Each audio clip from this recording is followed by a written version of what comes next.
The true nature of our very being is to be in harmony.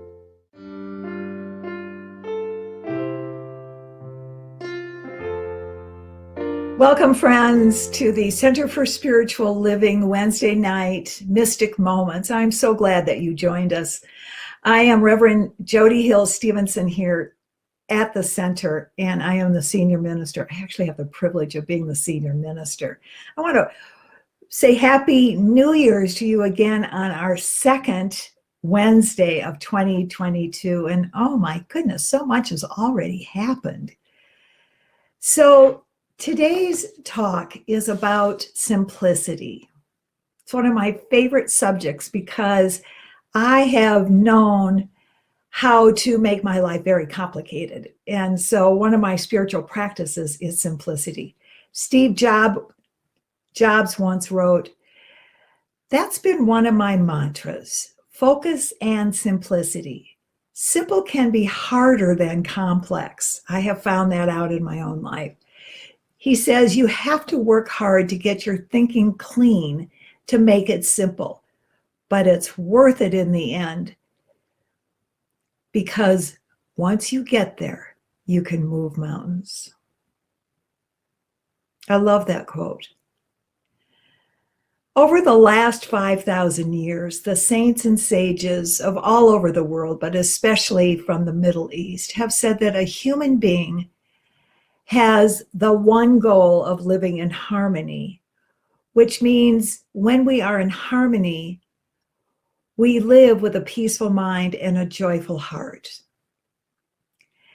So the steps for living this are simple, but not always easy. On the surface, simple living is multidimensional. It is the management of our everyday activities within the confines of each 24-hour period. It's the management of our dreams come true. It is the management of leaning forward, being proactive, and leaning back, resting. It is the management of living close and making decisions from our center point and not our need for calamity. Buddhism asks us to embrace the concept in the middle way. Buddhism tells us if you want to live simply, live in the middle of everything. To live simply is to embrace the center point right here between action and non-action. It is indeed the only way to live in harmony. So here we have center point, and we can go out a little bit and add more to our schedules, say yes more. But when we start to go away from our center point, we move out of harmony and we start to get ourselves into trouble. When we move out here, we're in our addictions and our compulsions. When we move out here, we are into terrorism and world problems. So the idea is not to be static here, to not just be like this all day, although sometimes that's delicious, but to move back and forth over center point, but not too far. Simplicity, however, has a deeper meaning. In Sanskrit, which is the oldest language on the planet, the word for harmony, for balance, is sama, S-A-M-A. And it literally means the center point between action and non-action. If we are overdoing and we're exhausted, and over the years I have counseled so many people who have had this, the invitation is to develop a relaxation and meditation set of skills. If we're unmotivated, we're sitting on the couch complaining that nothing ever happens, sitting around all day, it's our job to get up and take the opportunity to be productive, to use our talents and our skills to uplift the consciousness of humanity.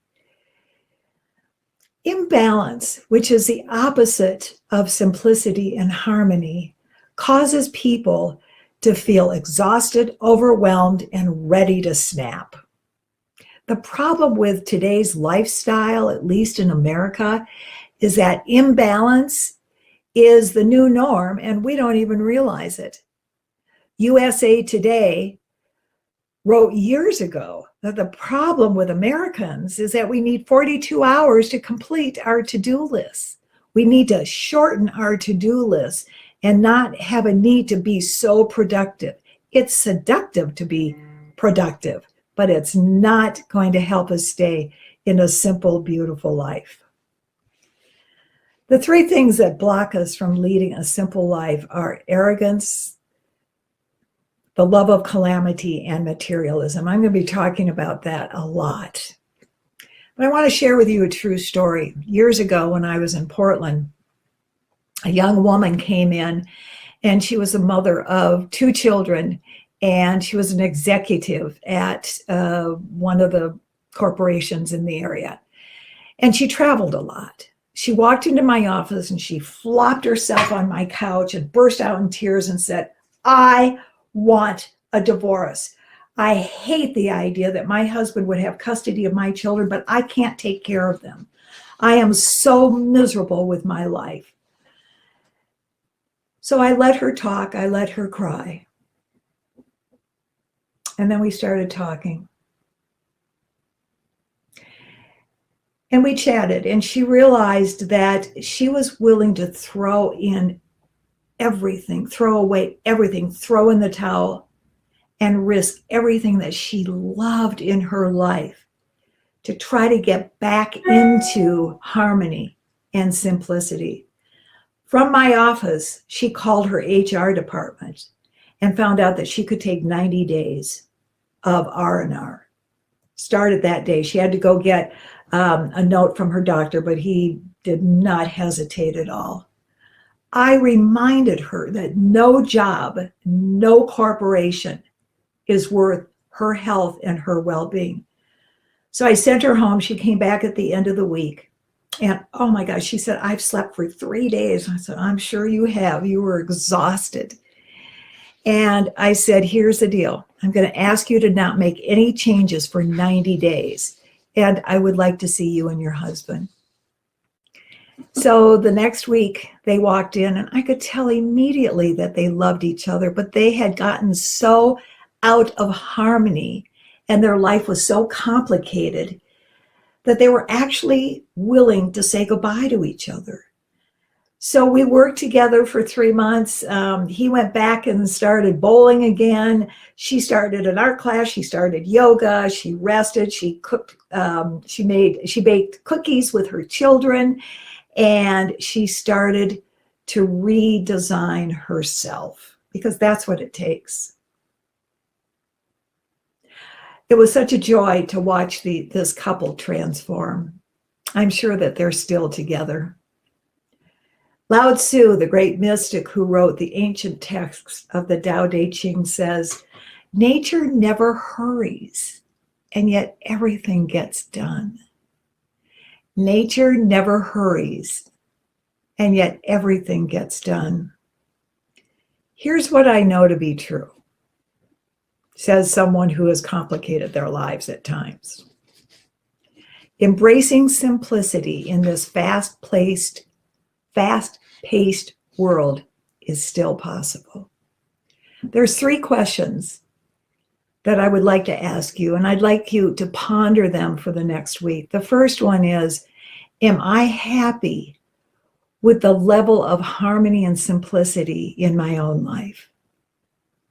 Number 2, what is cluttering my space, my heart, and my mind today?